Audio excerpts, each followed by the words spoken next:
প্রিয় স্নেহের সিক্স সেমিস্টারের ছাত্রছাত্রীরা, আজকে আমি যে বিষয় নিয়ে আলোচনা করব সেটি হচ্ছে তোমাদের যে ফিলোসফি ডিএসসি B2 পেপারটি রয়েছে, সেই পেপার থেকে আমি তোমাদের আজকে গুরুত্বপূর্ণ 5 নম্বরের প্রশ্নের উত্তর সহ আলোচনা আমি ক্লাস করাচ্ছি।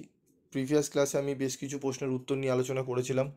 এই ভিডিওতে আমি বেশ কিছু প্রশ্নের উত্তর নিয়ে আলোচনা করব, তাই ভিডিওটি প্রথম থেকে শেষ পর্যন্ত একটু মনোযোগ সহকারে শুনবে, কারণ তোমাদের জন্যই কিন্তু ভিডিওটি করা, যাতে তোমরা ভালো রেজাল্ট করতে পারো, ভালোভাবে লিখতে পারো।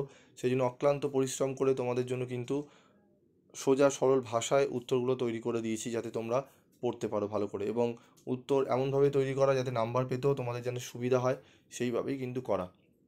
তো গান্ধী প্রদত্ত সর্বোদয়ের প্রত্যয়টি সংক্ষেপে লেখো। সর্বোদয় শব্দটির অর্থ হলো সবার উদয় বা সকলের কল্যাণ। মহাত্মা গান্ধী এই প্রত্যয়টি গ্রহণ করেছিলেন রুশিনার আনটু দিস লাস্ট গ্রন্থ থেকে অনুপ্রাণিত হয়ে। তার মতে প্রকৃত সমাজ ব্যবস্থা তখনই গড়ে উঠবে যখন সমাজের প্রতিটি ব্যক্তি ধনী দরিদ্র নির্বিশেষে সমান ন্যায় ও কল্যাণ লাভ করবে। সর্বোদয়ের মূল ভাবনা সবার উন্নয়ন। গান্ধীর সর্বোদয় আদর্শে ব্যক্তিকেন্দ্রিক নয়, বরং সমগ্র সমাজের উন্নয়নের ওপর গুরুত্ব দেওয়া।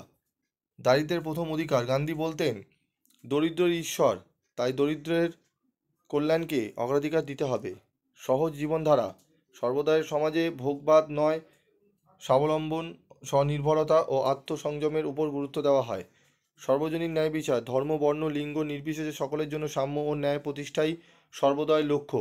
অহিংসা ও প্রেমের ভিত্তিতে সমাজ। সর্বোদয় এক অহিংস সমাজ ব্যবস্থার আদর্শ, যেখানে সেবা, প্রেম ও সত্য মানব জীবনের চালিকা শক্তি। পরিশেষে বলা যায় যে গান্ধীর সর্বোদয় প্রত্যয় একটি মানসিক, নৈতিক ও সমতাভিত্তিক সমাজের দিশা দেখায়, যেখানে ব্যক্তি স্বার্থ নয়, সমষ্টির কল্যাণই প্রধান, এবং সমাজের শেষ ব্যক্তিটিও সম্মান ও মর্যাদা নিয়ে বাঁচতে পারে। পরবর্তী প্রশ্ন, গান্ধীকে অনুসরণ করে সত্যাগ্রহের ধারণাটির সংক্ষিপ্ত বিবরণ দাও।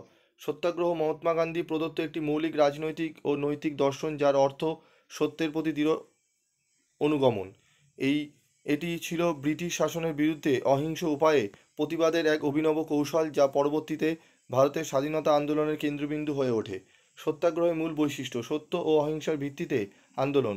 সত্যাগ্রহের প্রধান শক্তি ছিল সত্য ও অহিংস। গান্ধীজির মতে সত্যই ঈশ্বর আর অহিংসার সত্যের পথ। নৈতিক শক্তির প্রয়োগ। এটি বাহুবলের নয়, বরং আত্মবল বা নৈতিক শক্তির ওপর নির্ভর করে।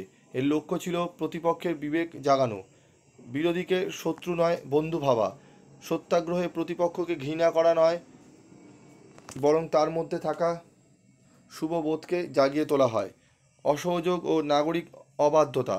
অন্যায় আইনের বিরুদ্ধে শান্তিপূর্ণ অসহযোগ, কর না দেওয়া বন্ধ, ধর্মঘট ইত্যাদি ছিল সত্যাগ্রহের কার্যকর রূপ। ব্যক্তিগত আত্মসংযম ও আত্মশুদ্ধি। সত্যাগ্রহ শুধুই রাজনৈতিক কৌশল নয়, এটি ছিল আত্মসংযম, ত্যাগ ও আত্মশক্তির এক সাধনা।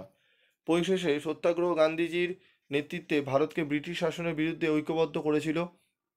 এটি বিশ্বব্যাপীর কাছে এক নতুন অহিংস প্রতিরোধের পথ দেখিয়েছিল, যা আজও নানা সামাজিক ও রাজনৈতিক আন্দোলনের অনুপ্রেরণা।